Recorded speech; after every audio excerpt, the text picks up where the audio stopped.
Estou batendo um papo com o deputado federal Márcio Bittar, do PSDB.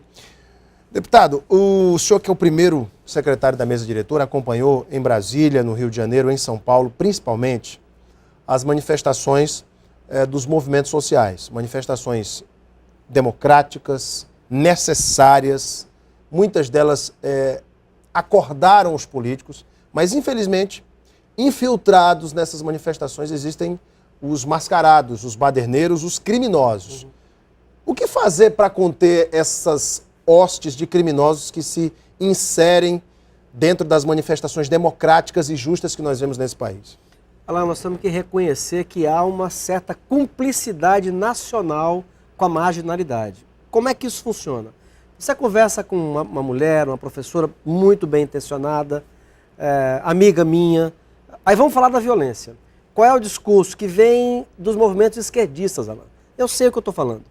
Aí qual é o discurso? Não, mas esse bandido, a mãe, não adianta aumentar a pena para ele, de prisão, porque ele não tem um emprego, porque a mãe dele foi alcoólatra, porque o pai dele ele não é uma deu vítima atenção. da sociedade. E aí, Alain, veja bem, eu pergunto para as pessoas, ok, o Estado tem que dar alternativa, dar não, o Estado tem que arrumar o meio para que a livre iniciativa dê a riqueza necessária para as pessoas terem ocupação. Mas eu te pergunto, Alain, se o sujeito estupra uma filha minha e mata, aí, veja bem, vai chegar o delegado, alguém, vai dizer, não, amigo, mas veja bem, esse estuprador e assassino é porque a mãe dele era alcoólatra, porque o pai dele bateu nele quando era novo, e aí eu vou dizer o quê? Tá ok? Tá perdoado? Não, senhor, Alain.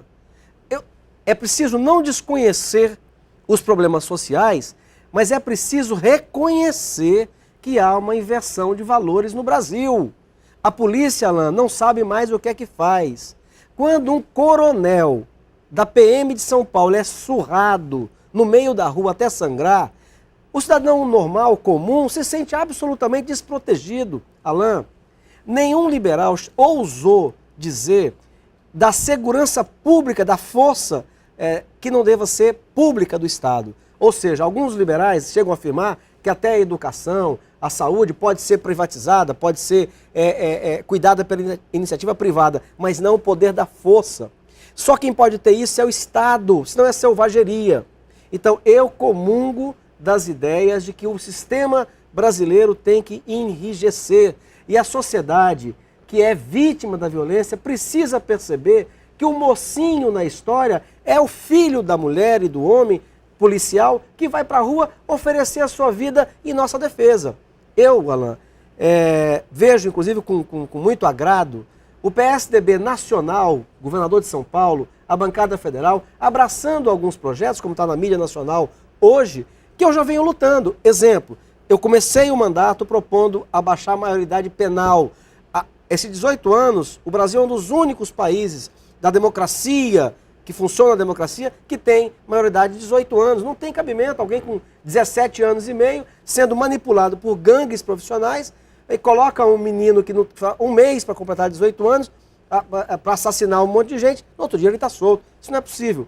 Agora hoje o governador de São Paulo e o PSDB nacional estão abraçando outra causa que é um projeto que eu já apresentei na Câmara, qual seja, o homem ou a mulher, o agente da lei, no exercício da sua função, que receber um atentado, Alain, que for agredido, a pena para quem fizer essa violência tem que ser acrescida. E eu disse no seu programa no passado recente que eu não estava inventando a roda, Alain. Os países em que há mais segurança, em que as pessoas se sentem seguras de andar à noite na rua, de andar no bairro, de colocar sua cadeira na calçada, esses países onde as pessoas se sentem mais seguras, o policial tem mais proteção do Estado. Então, na reforma do Código Penal, a redução da maioridade penal, o fim, por exemplo, do regime aberto, o cidadão tem que cumprir a pena direto no fechado e cumprir pelo menos metade da pena no fechado. São essas as propostas que o senhor defende? Entre outras. E como o PSDB Nacional agora está abraçando, aumentar a pena para aqueles que atentarem contra o agente da lei, e o Alckmin está propondo agora, que para mim é uma novidade da semana, mas com a qual eu concordo, que aquele bandido que depreda patrimônio público, portanto meu, seu, da ou do saúde, Estado, do município, da população de forma geral, ele tem que ter a possibilidade de ficar preso.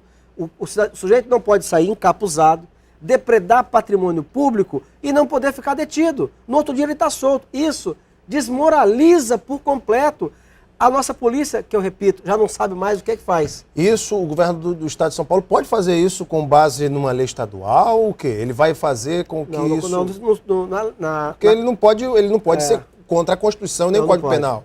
Na Constituição brasileira, ela é muito centralizada, muito garantista para esses... Então, o que ele pode fazer, como governador de um estado importante, com a bancada grande, é esse movimento de pressão.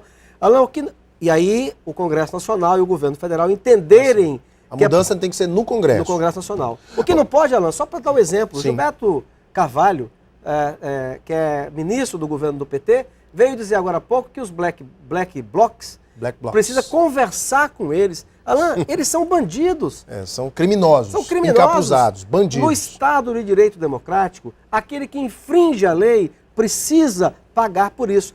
Eu digo isso do Zé Disseu, do Mensalão, por que eu não vou dizer isso dos Black Blocs, que são bandidos encapuzados, depredando do patrimônio público? O povo do Acre gosta de política e debater eleições. O Chedi Costa Dantas diz assim: Márcio Bittar, desista dessa história de se candidatar a governador. Você não vai ganhar.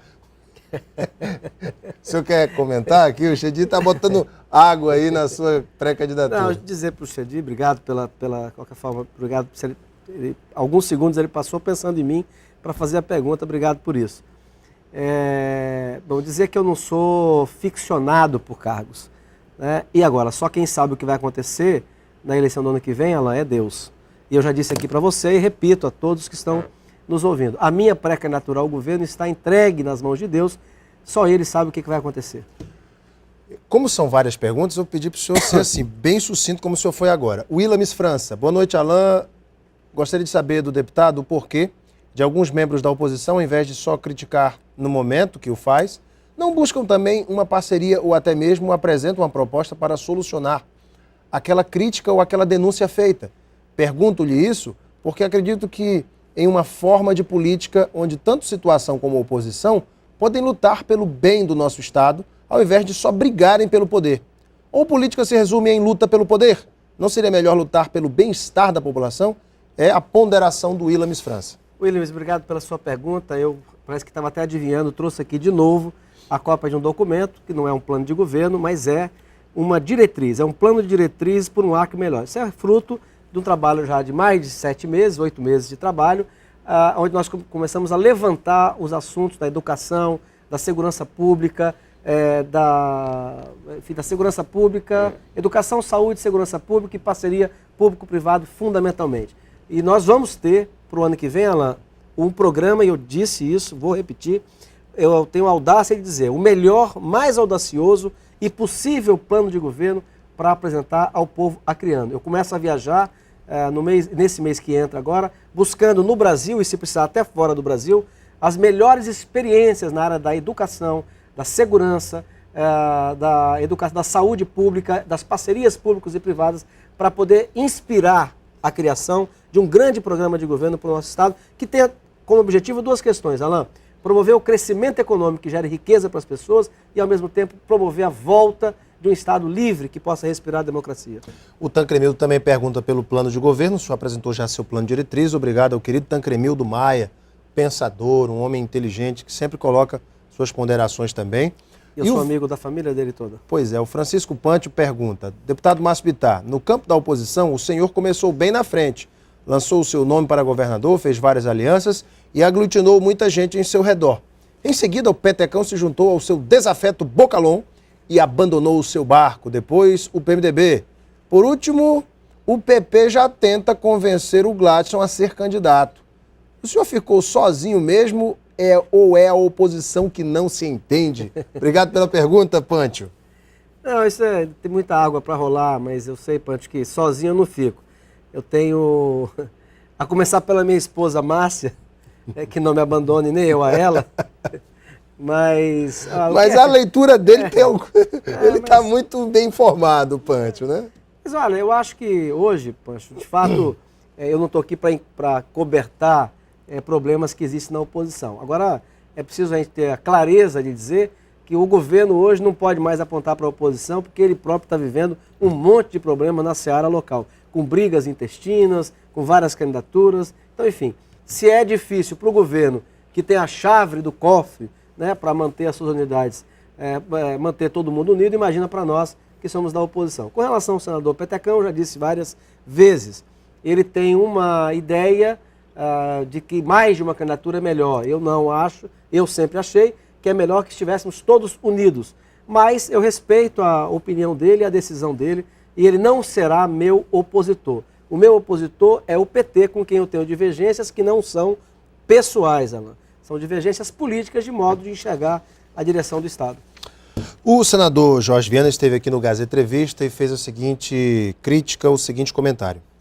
Um dos que eu acho mais espertos na oposição é o Márcio Bittar, mas eu acho que há uma falha tremenda nele. O Márcio Bittar não consegue virar acriano. Ele segue sendo mato-grossense. Parece que tem raiva da nossa floresta, da florestania.